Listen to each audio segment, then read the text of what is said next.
Salut gang, bienvenue au cours 4 de traitement de l'image.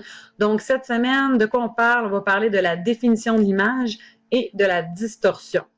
Donc tout ce qui apporte une valeur diagnostique. Donc pour que notre image ait une bonne valeur diagnostique, il faut toujours qu'elle ait vraiment un bon degré de définition pour permettre aux radiologistes de faire le diagnostic et puis ensuite aux médecins traitants de pouvoir procéder à un traitement ou de diriger le patient vers les bons services. Donc, la définition de l'image, elle est soit subjective ou objective. Il n'y a pas juste ça qui fait en sorte qu'on a une bonne radiographie. Évidemment, il y a les renseignements. Bon, pourquoi vient le patient, les renseignements cliniques? Est-ce que c'est une pathologie additive, soustractive? Il y a l'état de mon patient. Est-ce qu'il se place bien? Est-ce qu'il croche un peu? Bon, il y a tous nos gestes qu'on doit faire pour avoir une bonne radiographie, mais il y a aussi évidemment la définition qui est super importante. Comme technologue, il faut comprendre qu'à chaque fois qu'on fait une image, on trouve toujours un petit quelque chose à redire. Est-ce que c'est toujours une bonne idée de faire la reprise? Est-ce que c'est toujours justifié? C'est ça qu'on doit vraiment apprendre et peaufiner durant votre formation pour toujours faire une reprise qui va être justifiée et non une reprise pour avoir un petit gain tout petit, mais qui ne donne pas une réelle augmentation un gain optimal pour le radiologiste. Donc, on ne veut jamais donner trop de doses. Puis à chaque fois qu'on décide de faire un gain, il y a toujours un coût pour le patient. Donc, la définition, c'est super important. Il faut qu'il y en ait. Vous allez comprendre aujourd'hui c'est quoi et ça va vous aider à faire des meilleurs choix lorsque vous allez regarder vos radiographies. Donc, la définition, elle est, comme je disais tantôt, subjective ou objective. C'est les deux seules façons de l'évaluer. Donc, on va commencer par parler de la définition subjective parce qu'évidemment, si elle est subjective, ça veut dire que ce n'est pas exactement pareil d'une personne à l'autre. C'est sûr que deux technologues regardent la même image. C'est sûr que les deux, grosso modo, vont avoir la même opinion, si on bien étudie. Puis sinon, il va y avoir des petites divergences d'opinion sur des petits trucs. Ça dépend vraiment de notre œil à nous, hein, comme personne, et aussi des conditions de visionnement. Est-ce que vous regardez votre radiographie avec la grosse lumière allumée? Est-ce que vous êtes dans un environnement qui est plus noir ou est-ce qu'on peut mieux voir? Il y a tout ça qui peut venir jouer sur la définition subjective. Donc, un la regarde à la lumière, l'autre à la noirceur, ils n'auront pas la même opinion. Donc, ça reste quelque chose qui va toujours être là et que, bon, c'est pour ça qu'il faut se fier sur nos critères essentiels pour juger une image, pour pas que la subjectivité entre trop en ligne de compte. Il y a une façon maintenant claire, nette et précise de la calculer et c'est la définition objective. Donc, il y a deux façons d'aller bien évaluer la définition objective. C'est soit par la netteté des contours ou par le contraste radiographique. C'est les deux grandes familles. Donc, juste ici, vous voyez, j'ai fait un petit tableau. Pour définition subjective, j'ai l'œil de l'observateur et les conditions d'observation. Et pour la définition objective, c'est la netteté des contours de la structure qu'on va évaluer et le contraste radiographique. Donc, dans définition objective, on va partir avec la catégorie netteté des contours de la structure. On va commencer par parler de ça. Qu'est-ce qui rentre dans la netteté des contours de la structure? Qu'est-ce que nous va nous aider à évaluer ça de façon objective? Donc, ça va être les différents flous. Il y en a plusieurs en radiologie et c'est eux qui ont le contrôle sur la définition objective. Des flous, il y en a 5. 5 que vous devez apprendre et connaître et surtout comprendre leur impact pour faire des bons choix. Donc, les 5 flous, pour évaluer la netteté des contours, en premier, il y a le flou géométrique. En deuxième, le flou cinétique, le flou de détection, le flou d'absorption et le flou diffusé. Donc, on va les voir un par un et on va les expliquer. Pour flou géométrique, vous allez le voir aussi en appareillage. Donc, le flou géométrique, on l'appelle aussi pénombre et il est vraiment essentiel de bien le comprendre. Qu'est-ce qui constitue le flou géométrique? Il y a toujours trois choses, trois éléments. Un, la dimension du foyer. On a le choix entre le petit ou le grand foyer. On veut toujours choisir le plus petit foyer si c'est possible. Le plus petit foyer est plus petit, il va prendre il y a une moins grande capacité à emmagasiner de la chaleur, mais il donne plus de détails. Donc, à chaque fois qu'on le peut, on doit choisir le petit foyer. Ensuite, qu'est-ce qui rentre pour la pénombre? C'est la distance foyer-objet. Donc, la distance foyer-objet entre le tube et le patient, il faut qu'elle soit la plus grande possible. On veut le moins d'agrandissement, donc on veut une DFR ou une DFO la plus grande possible. toujours pour avoir le plus de détails, le moins d'agrandissement, le moins de perte d'informations. Il reste la distance objet-récepteur, la DOR. On n'en veut pas le moins possible. On veut que le patient soit toujours appuyé sur le récepteur au maximum pour avoir le plus de détails possible pour couper l'agrandissement.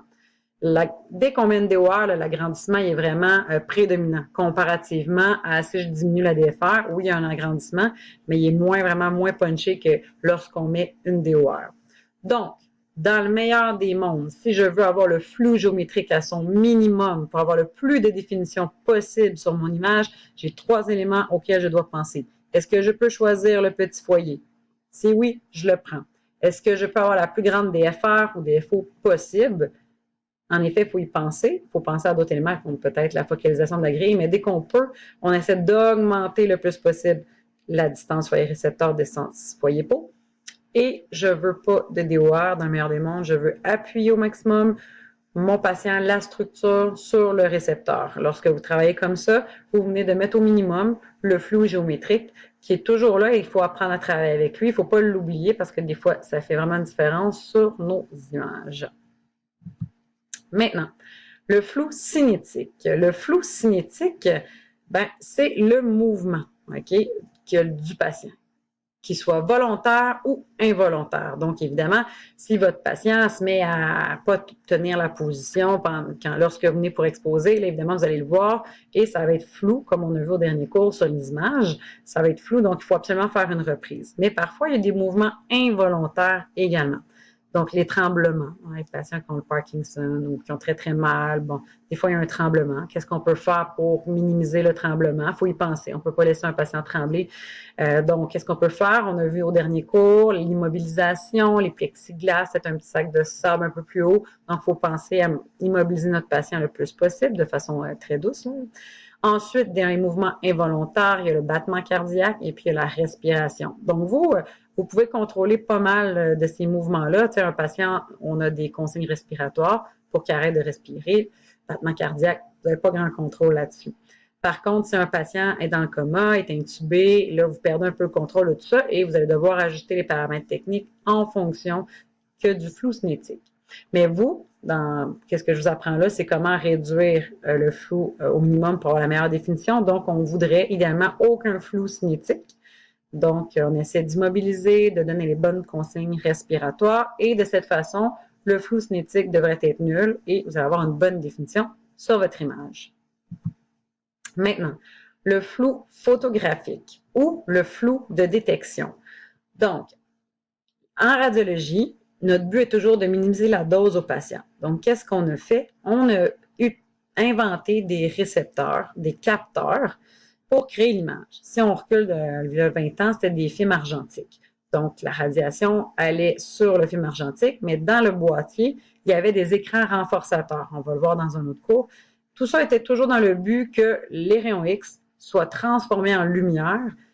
Ça prenait moins de rayons X parce que les écrans faisaient beaucoup de lumière avec un petit peu de rayons X et allaient imprimer le film. Donc, ça nous permettait de diminuer les doses. C'est la même chose avec les récepteurs qu'on a actuellement, DR ou CR. Il y a toujours une transformation du rayon X en quelque chose d'autre.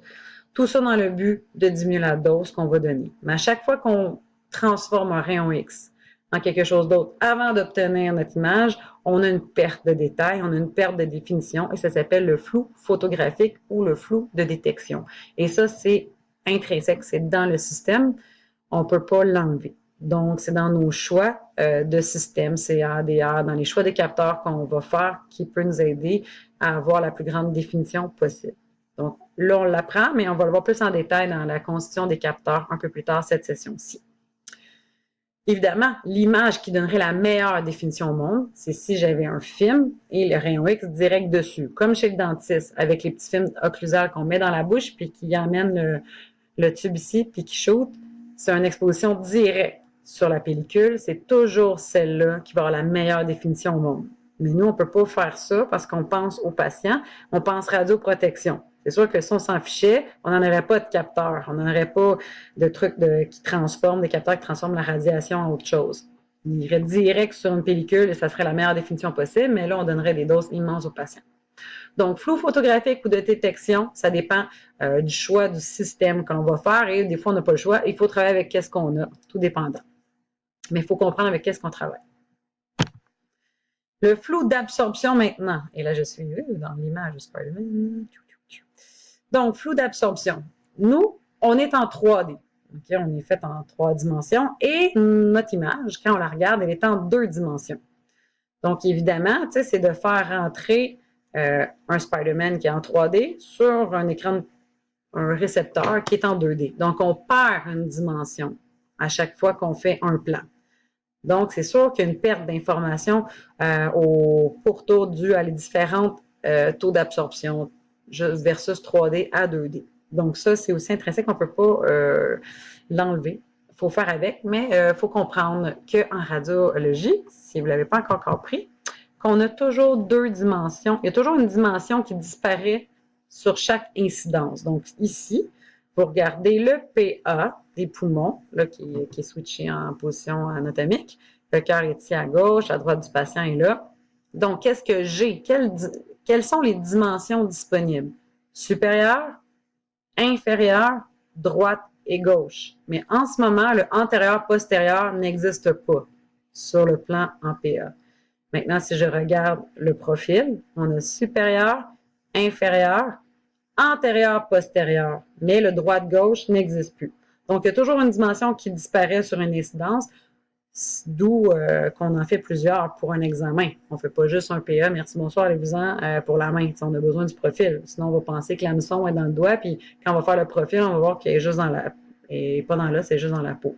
Donc, c'est super important de toutes les avoir. Maintenant, le flou diffusé. Le flou diffusé, là, vous commencez à connaître la radiation diffusée.